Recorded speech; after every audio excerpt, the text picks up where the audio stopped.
At 6 o'clock local time over Tamov, Oblast, 43 Ukrainian drones were screaming toward the Progress missile factory, the most heavily defended airspace in western Russia. But somewhere west of the factory, buried beneath a set of railroad tracks that feed every supply line to Crimea, something had been waiting for weeks. The Russian crews had no idea they were about to win every single engagement this morning. And that's exactly what Ukraine was counting on. The first contacts appeared on radar at 06, 04, then 6 more fanning out across the northern approach in a pattern designed to light up every scope in the corridor simultaneously. UJ-22's 800 kilometers range, a radar cross-section the size of a large bird. Price tag $30,000. Cheap, disposable, and about to become the most expensive problem in Russian air defense. The Pantsir's PPI scope, that green rotating sweep you've seen in every submarine movie, was clean. 4 minutes later, the northern arc started blooming with contacts. 8 returns, then 12. The battery commander was already on the tactical net, calling out sectors to the adjacent crews, trying to deconflict targets before 2 batteries wasted missiles on the same drone. Or worse, both assumed the other one had it. Who shoots what and who holds fire? That coordination problem gets harder with every new contact on the scope. And by 06, 04, there were more contacts than batteries to assign them to. The Zu-23 crews spotted them first. At treetop altitude, radar has to fight ground clutter for every return, but the human eye doesn't. The gunners heard them before they saw them. That high-pitched lawnmower buzz carrying across the frozen fields. Then shapes appeared over the treeing. Gray airframe barely bigger than a dining table skimming the canopy at 200 clicks, or about 125 miles per hour. At that speed and altitude, each one was visible for maybe 5 seconds before it was past your position and someone else's problem. The gun crews were tracking on iron sights and muscle memory, while the Pantsir radars were still sorting contacts from ground scatter. The Pantsir S1 you see here is Russia's answer to the drone swarm, a mobile system carrying Fortyite TKB-1055 mini-missiles at $170,000 each. Think of it as the most expensive flyer ever built. In seconds, the 92N6E search radar, that rotating dish on top, scans the sky in 3-second sweeps, painting everything within 30 kilometers.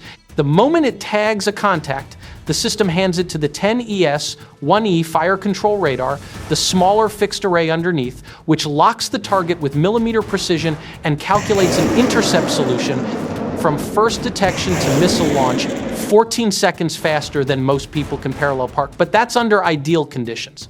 The UJ-22s were coming in at treetop level, which means their radar returns were blending with ground clutter. Buildings, tree lines, terrain features, all bouncing signal back at the same frequencies. At those altitudes, the search radar's effective detection range drops from 30 kilometers to roughly 12, and the fire control array has to filter a drone signature from the noise of the earth beneath it. It's like trying to hear someone whispering your name in a crowded restaurant.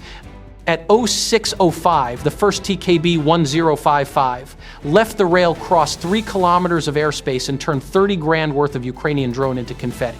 Second, UJ-22 down. Third, 12 seconds later, down. The system was doing exactly what Moscow paid billions for it to do.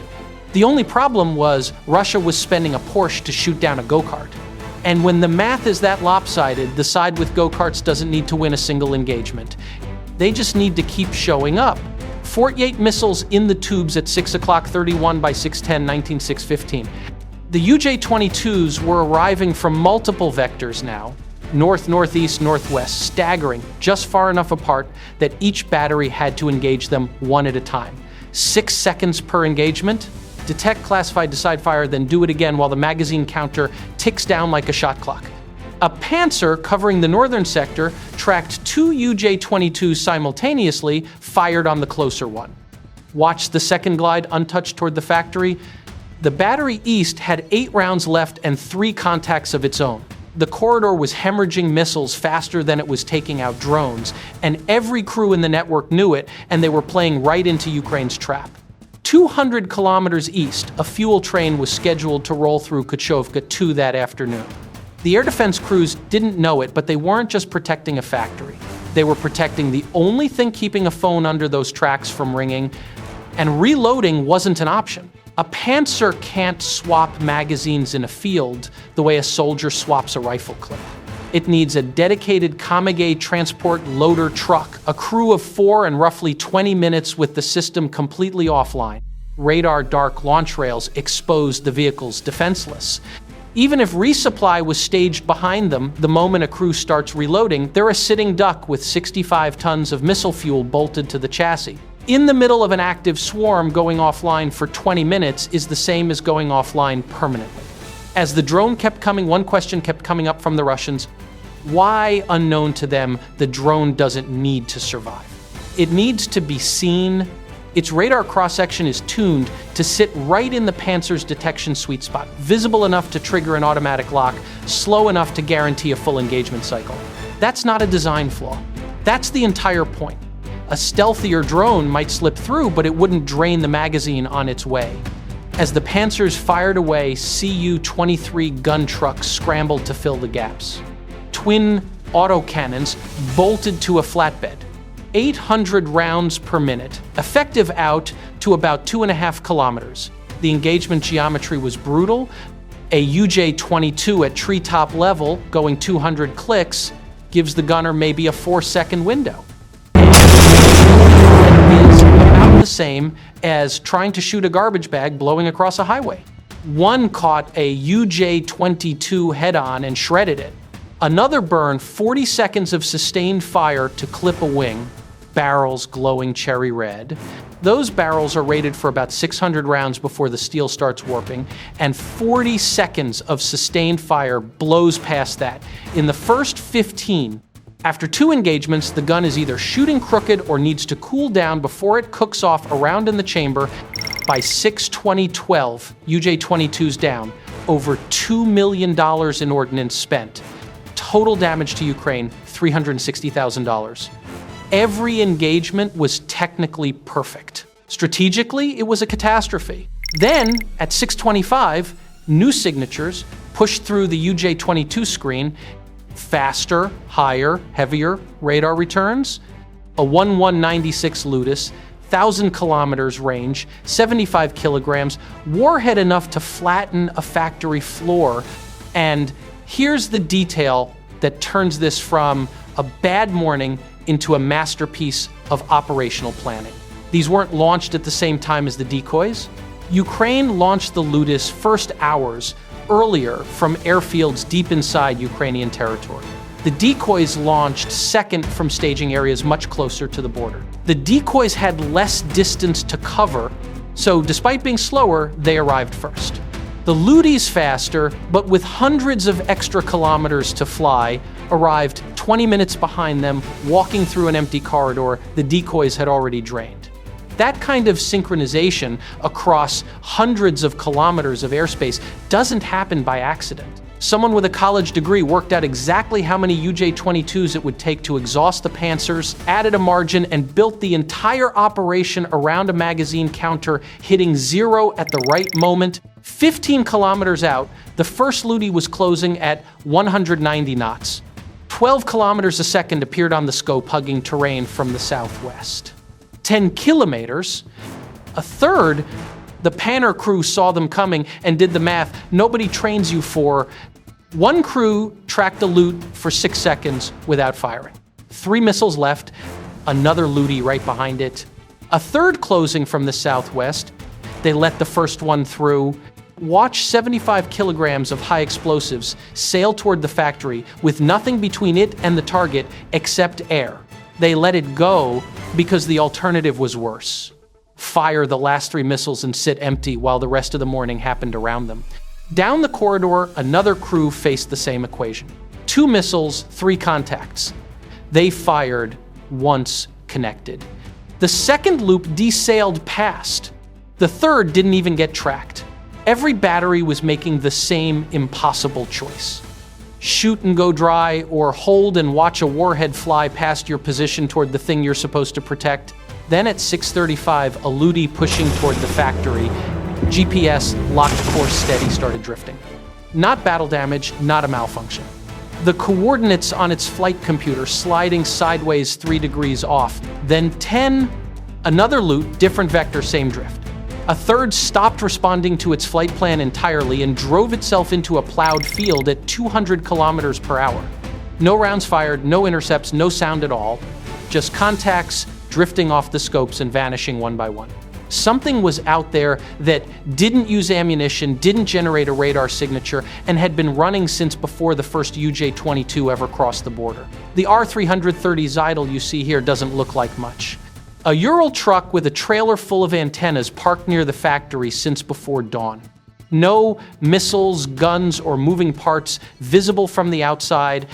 But this truck had done more damage to Ukraine's strike package on a tank of diesel than every Pantsir in the corridor had done with a warehouse full of missiles. The Zeitel is a broadband jammer, and it basically suffocates GPS signals. A GPS signal starts at a satellite 20,000 kilometers above the Earth and arrives at a drone's antenna with about 20 watts of power, roughly the strength of a car headlight seen from the other side of the planet.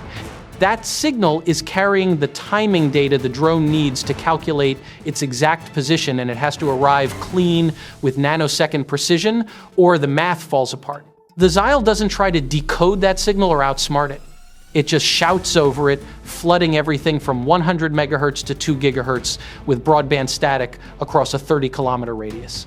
Every navigation frequency inside that bubble, GPS, GLONASS, Galileo, disappears under a wall of noise. Think less sniper rifle, more fire hose. And here's the critical part. A drone inside the bubble doesn't just lose its signal, it gets a signal that lies to it. Ghost coordinates that have nothing to do with the ground below fed to a computer that has no way of knowing it's being deceived. And it wasn't just drones feeling the effects. Cell service near McKern has been spotty for months. 8,000 civilians blaming their carrier. They didn't know a phone under a set of railroad tracks 5 kilometers west was blaming the same truck. Every drone that had survived the Pantsirs and the gun trucks flew into that bubble and lost its mind. Inside each drone, its GPS receiver starts getting timing data corrupted by microseconds. Tiny errors that compound into massive position jumps. The solution drifts 50 meters east, then snaps 200 meters north, then back again.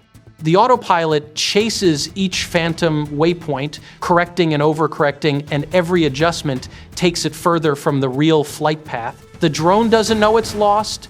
Its instruments say everything is normal. That's what makes jamming so much more lethal than a missile. It doesn't break the computer. It convinces the computer everything is fine while it flies into the ground.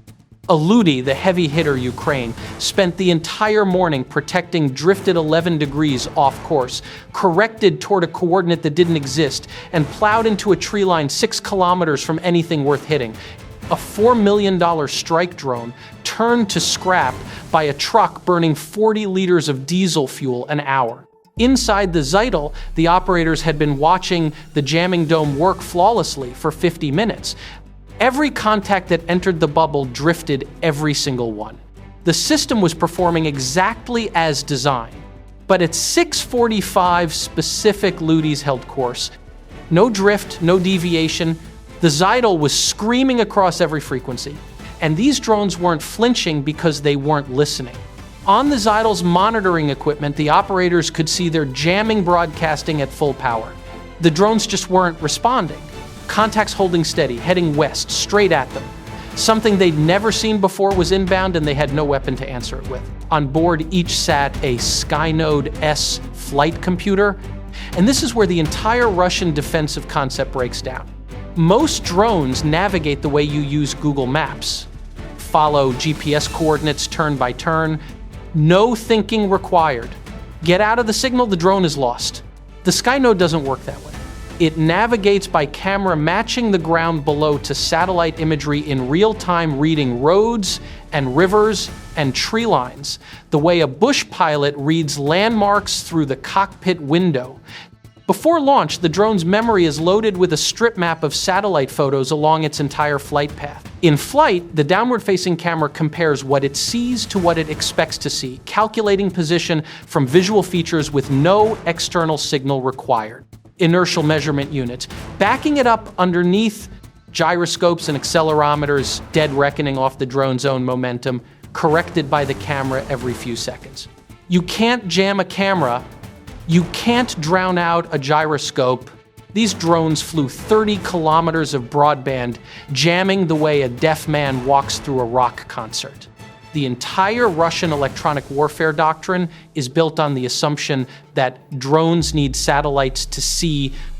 The Skynode doesn't, and they weren't heading for the factory. On the scopes, their course lines were converging 5 kilometers west. Something else entirely.